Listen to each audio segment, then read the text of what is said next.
Assalamualaikum warahmatullahi wabarakatuh. Perkenalkan, nama saya Rizky Esanovikus Mending Tias dari KJ18. Di tema kali ini kita akan membahas tentang identitas nasional bangsa. Identitas nasional merupakan suatu penanda atau jati diri suatu bangsa yang dapat membedakan ciri khasnya dengan bangsa lain.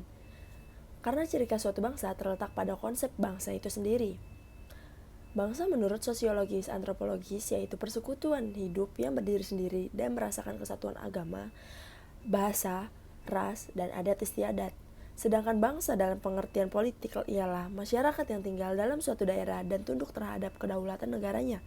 Dengan demikian, nasional merujuk pada sifat khas kelompok yang memiliki ciri-ciri kesamaan, fisik, cita-cita, dan tujuan. Maka dapat disimpulkan bahwa identitas nasional adalah suatu kelompok masyarakat yang memiliki ciri dan melahirkan tindakan secara kolektif yang diberi sebutan nasional. Berdasarkan pengertian tersebut, setiap bangsa di dunia pasti memiliki identitas tersendiri yang sesuai dengan karakter, ciri khas, dan dari bangsa tersebut. Oke, kita lanjut.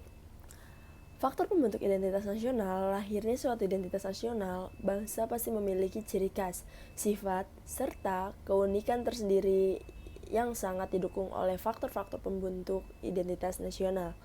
Faktor-faktor yang diperkirakan menjadi identitas bersama suatu bangsa meliputi primordial, sakral, tokoh, Bhinneka Tunggal Ika, dan lain-lain. Oke, faktor primordial. Faktor-faktor primordial ini meliputi ikatan kekerabatan atau darah dan keluarga, kesamaan suku bangsa, daerah asal, bahasa, dan adat istiadat. Sedangkan sakral, faktor sakral dapat berupa kesamaan agama yang dipeluk masyarakat atau ideologi doktriner yang diakui oleh masyarakat yang bersangkutan. Ketiga, ada tokoh. Kepemimpinan daripada tokoh yang disegani dan dihormati oleh masyarakat dapat pula menjadi faktor yang menyatukan bangsa negara. Pemimpin di beberapa negara dianggap sebagai penyambung lidah rakyat, pemersatu rakyat, dan simbol persatuan bangsa yang bersangkutan. Terakhir, Bhinneka Tunggal Ika. Prinsip Bhinneka Tunggal Ika pada dasarnya adalah kesediaan warga bangsa untuk bersatu dalam perbedaan. Yang disebut bersatu dalam perbedaan adalah kesediaan warga bangsa untuk setia pada lembaga yang disebut negara dan pemerintahnya, tanpa menghilangkan keterikatannya pada suku bangsa, adat, ras, dan agamanya. Oke, lanjut. Bentuk identitas nasional Indonesia. Mengenai bentuk identitas nasional Indonesia yang meliputi bendera, bahasa, lambang negara, dan lagu kebangsaan. Bendera negara yaitu sang merah putih. Warna merah berarti berani. Warna putih berarti suci. Merah berarti berani yang melambangkan tubuh manusia. Putih berarti suci yang melambangkan jiwa manusia. Keduanya saling melengkapi dan menyempurnakan Indonesia. Lambang merah putih sudah dikenal pada masa kerajaan di Indonesia. Bendera sang merah putih dikibarkan ketika proklamasi kemerdekaan bangsa Indonesia pada tanggal 17 Agustus 1945 di Jalan Pegangsaan Timur nomor 56 Jakarta. Bendera merah putih dijahit oleh Ibu Fatmawati yang merupakan istri Presiden Soekarno. Bahasa negara Indonesia. Bahasa Indonesia merupakan bahasa yang berasal dari rumpun Melayu yang tumbuh dan berkembang sejak zaman dahulu.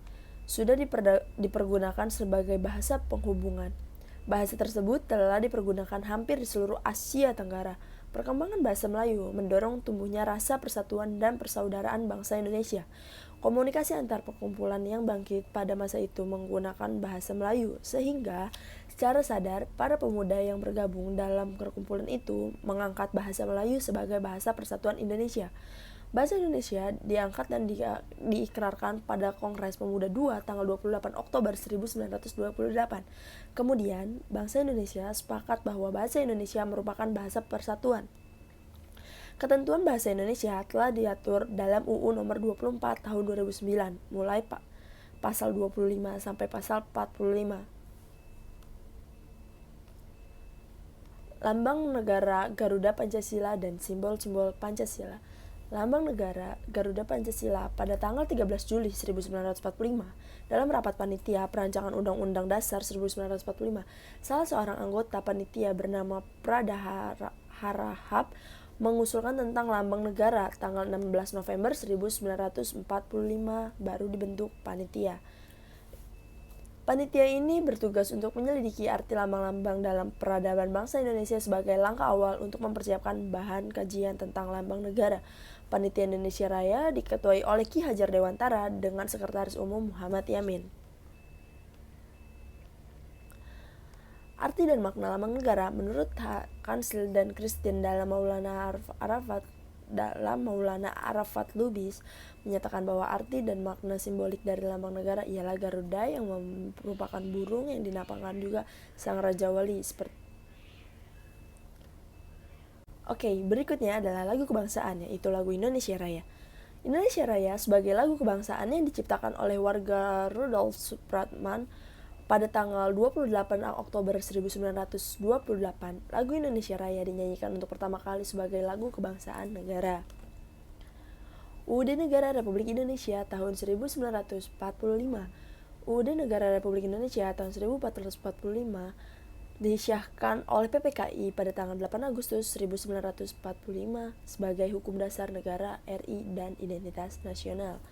Untuk kebudayaan daerah, Indonesia terdiri dari beragam suku bangsa yang berjumlah 1.340 suku bangsa. Jumlah bahasa yang ada di Indonesia berjumlah 724 bahasa. Sejumlah budaya yang ada di Indonesia berjumlah 7.241 karya budaya, dan jumlah ras di Indonesia ada 4, yaitu Papua, Melanozoid, Negroid, Wedoid, dan Melayu Mongoloid. Masyarakat Indonesia mendiami pulau-pulau serta berbicara dalam ragam bahasa, mempunyai budaya daerah. Kemudian budaya daerah ini ditetapkan sebagai budaya nasional dan identitas nasional. Pada pembahasan mengenai karakteristik negara Indonesia, dapat diambil kesimpulan bahwa untuk mengetahui karakteristik Indonesia, kita terlebih dahulu harus mengetahui dan memahami apa itu makna dari karakteristik negara Indonesia. Salah satunya dengan cara mengetahui jati diri negara Indonesia beserta bagaimana identitas atau ciri khas masyarakatnya. Dengan hal tersebut dapat menimbulkan rasa nasionalisme dan patriotisme pada diri kita. Dalam kasus kali ini kita akan membahas tentang krisis identitas nasional dalam dunia pendidikan Indonesia. Identitas nasional Indonesia meliputi apa yang dimiliki bangsa Indonesia yang membedakannya dengan bangsa lain, meliputi geografis, sumber kekayaan alam Indonesia, agama, budaya, politik, dan lain-lain. Menghadapi identitas nasional, Indonesia sendiri masih kesulitan dalam menyatukan negara yang memiliki berbagai macam etnis, budaya, dan agama. Masyarakat Indonesia sendiri masih bingung dengan budaya-budaya bangsa lain.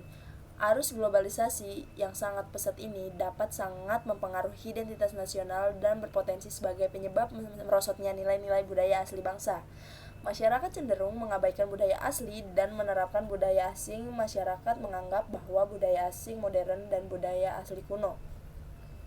Pada saat sekarang ini, Indonesia sedang mengalami krisis identitas. Untuk mengatasi hal tersebut, kita perlu menyadari bahwa Tuhan menciptakan setiap bangsa dengan keunikan dan jati diri masing-masing. Kita harus menyadari bahwa bangsa Indonesia keunikan tersendiri yang tidak dimiliki oleh bangsa lain. Dalam dunia pendidikan sendiri, diperlukan adanya pendidikan kewarganegaraan yang harus diajarkan sejak dini agar para penerus bangsa semakin mengerti tentang identitas bangsanya sendiri, sehingga tidak terpengaruh dengan budaya-budaya asing yang masuk ke Indonesia. Para siswa tidak hanya belajar teori dan dari pendidikan kewarganegaraan, tetapi juga harus menerapkannya dalam kehidupan sehari-hari. Siswa juga harus berpegang teguh pada Pancasila sebagai identitas bangsa dan menjadi pedoman hidup bangsa. Krisis identitas merupakan masalah yang serius. Kita khawatir dengan adanya krisis identitas ini menjadi kurang sadar dan menurunnya rasa cinta tanah air. Untuk mengatasi krisis identitas, kita perlu mengembangkan rasa nasionalisme, salah satunya dengan cara memakai barang-barang buatan bangsa sendiri. Diperlukan adanya pendidikan karakter, yaitu pendidikan kewarganegaraan, agar para siswa semakin mengerti tentang identitas bangsanya. Diperlukan adanya pelestarian budaya, pemerintah harus mendanai kebutuhan-kebutuhan pelestarian tersebut agar aset budaya kita terjaga kelestariannya. kita masuk sesi wawancara. Menurut Anda, apa yang dimaksud dengan identitas nasional? Menurut saya, identitas bangsa itu suatu jati diri yang khas dimiliki oleh suatu bangsa dan tidak dimiliki oleh bangsa lain. Lalu, apa saja yang menjadi faktor pembentuk identitas nasional selain faktor primordial dan faktor sakral? Menurut saya ada beberapa faktor, yaitu faktor sejarah, perkembangan ekonominya, dan kelembagaan seperti pemerintahan dan politiknya. Oke, baik. Menurut Anda, faktor apa yang mempengaruhi kasus ini? Menurut saya, masyarakat cenderung mengabaikan budaya aslinya dan menerapkan budaya asing karena kurangnya kesadaran diri dan menurunnya rasa cinta tanah air. Oke, saran apa yang tepat untuk menangani kasus yang satu ini? Saran saya sih kita harus menyadari bahwa bangsa Indonesia mempunyai keunikan tersendiri yang tidak dimiliki oleh bangsa lain dan harus diperlukan adanya pelestarian budaya. Oke, terima kasih untuk jawabannya. Jadi, kesimpulannya, eh, bahwa identitas nasional mengalami kemerosotan dari nilai-nilainya akibat pengaruh dan budaya asing yang masuk ke Indonesia. Jadi, saran saya untuk menyikapi hal tersebut diperlukan adanya strategi untuk mempertahankan identitas nasional. Strategi untuk mempertahankan identitas nasional dapat dilakukan dengan mengembangkan nasionalisme, pendidikan, pelestarian budaya, dan usaha bela negara. Identitas nasional dianggap penting karena identitas nasional merupakan jati diri bangsa yang merdeka sebagai pembeda antara suatu bangsa dengan bangsa lainnya. Oke, terima kasih untuk sesi wawancara ini. Kurang lebihnya mohon maaf. Wassalamualaikum warahmatullahi wabarakatuh. Waalaikumsalam warahmatullahi wabarakatuh.